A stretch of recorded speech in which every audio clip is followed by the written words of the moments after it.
Olá, participantes. Vamos dar início ao nosso Mercado em Foco do mês de julho com excelentes notícias. Em julho nós tivemos uma sequência de bons números aí de inflação nos Estados Unidos. Nós vimos uma combinação aí de dados de atividade ligeiramente mais fracos, criação de emprego também um pouquinho abaixo do esperado, revisão baixista aí dos dados anteriores. A taxa de desemprego ela veio em 4,1%, divulgado no mês de julho, foi superior ao dado de maio divulgado, né?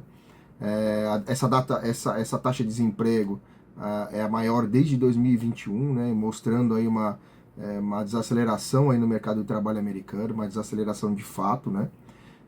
E essa combinação aí de dados gerou um forte fechamento das taxas de juros aí no longo prazo da curva americana, né?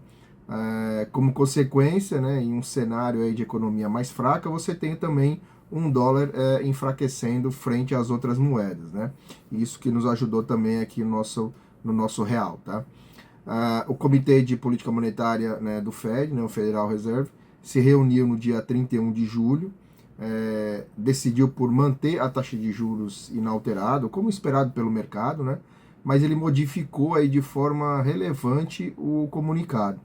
Na entrevista, né, que ocorre logo após, né, a decisão, o presidente Jerome Powell ele deixou bem claro, né, que o Fed deve cortar a taxa de juros em 25 basis points na próxima reunião, se os dados continuarem favoráveis. Já no Brasil, também nós tivemos uma notícia do lado positivo, né, o destaque foi o relatório bimestral do Tesouro, que anunciou um contingenciamento de cerca de 15 bilhões de reais, né, na execução orçamentária de 2024, atendendo à expectativa, né, do mercado e afastando aí temporariamente a possibilidade de alteração da meta fiscal no ano. O mercado vinha numa expectativa muito grande em relação ao anúncio de corte de gastos e ele veio aí no mês de julho, tá? O Copom, né, o Comitê de Política Monetária, se reuniu nos últimos dias do mês de julho. Por unanimidade, manteve a Selic em 10,5%, mas subiu o tom aí, mais duro, destacando a desencoragem da inflação para 2025, que ainda está acima da meta de 3%. Houve até analistas do mercado que falassem que poderia subir juros agora já na reunião, mesmo depois das mensagens vindas do Fed, né, de ter sido no sentido baixista, né, mas o cupom está com um cenário bem ruim aí de inflação para o ano de 2025. Ao contrário de junho, né, quando o mercado aí nós tivemos uma elevação, né, da curva de juros, principalmente dos vértices mais longos, né, no mês de julho a curva de juros real fechou bem, né, nos vértices mais longos, devolveu toda a abertura registrada nos meses de maio e junho. Além desse otimismo externo quanto ao início do ciclo de corte de juros da economia americana, o mercado local também mostrou uma reação bem positiva, né, em relação aos anúncios aí de ajustes fiscais, e essas notícias, né, foram bem positivas aí para o nosso e a reação, né, dos mercados foi bem positiva aí para os nossos investimentos, né? No mês de julho, o plano BD registrou uma rentabilidade de 0,68. A renda fixa, né, o segmento de renda fixa se beneficiou do fechamento das taxas, entregou um resultado de 0,86 no mês, mas nós somos prejudicados no mês em relação à meta, que foi de 0,73, em função da desvalorização forte nas ações do nosso patrocinador, que caiu mais de 18%. E isso afetou o nosso resultado geral aí do plano.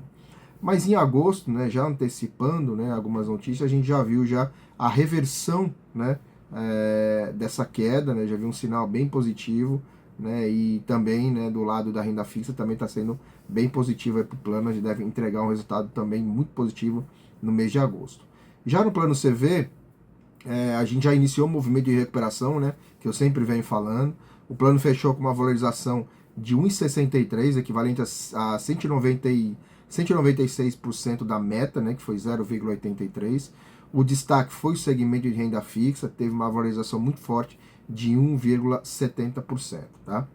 No plano família, entregamos um resultado de 1,15 no mês, né, equivalente a 126% do CDI, a gente vem superando, né, o índice de referência de 107%.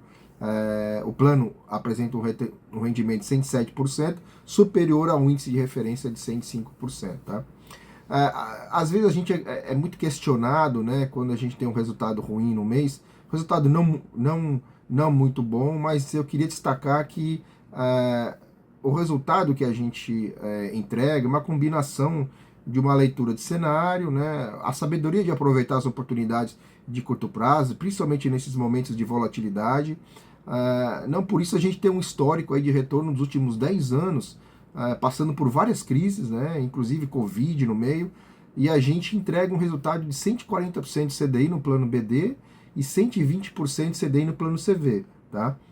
E superando as metas nesse período de 10 anos também. Então, as nossas estratégias táticas, né, de aproveitar esses momentos de volatilidade, que eu sempre falo, né, nos momentos ruins, a gente olha um horizonte, né, um pouco mais longo, e essas estratégias vêm se mostrando assertivas nesse cenário incerto, volátil que a gente vem vivendo desde 2021. Tá? Então, o nosso trabalho é constante, né, para entregar retornos consistentes no médio e longo prazo, e nós vamos aproveitar esses momentos de curto prazo para alocar caixa, né, em títulos longos, na curva. Vamos fazer a avaliação do cenário, e se o cenário for para a gente, né, por mais que seja dolorido no curto prazo, vamos ter volatilidade? Vamos. Mas se no cenário de médio e longo prazo a gente vê retorno, vê prêmio, né, a gente vai alocar. Né, e é o que a gente vem fazendo, e a gente está começando a ver um resultado, né, positivo aí nas nossas carteiras em relação o acerto, né, da nossa estratégia. Tá? Bom, então eu vou ficar por aqui. Né, obrigado a todos, até o próximo mês.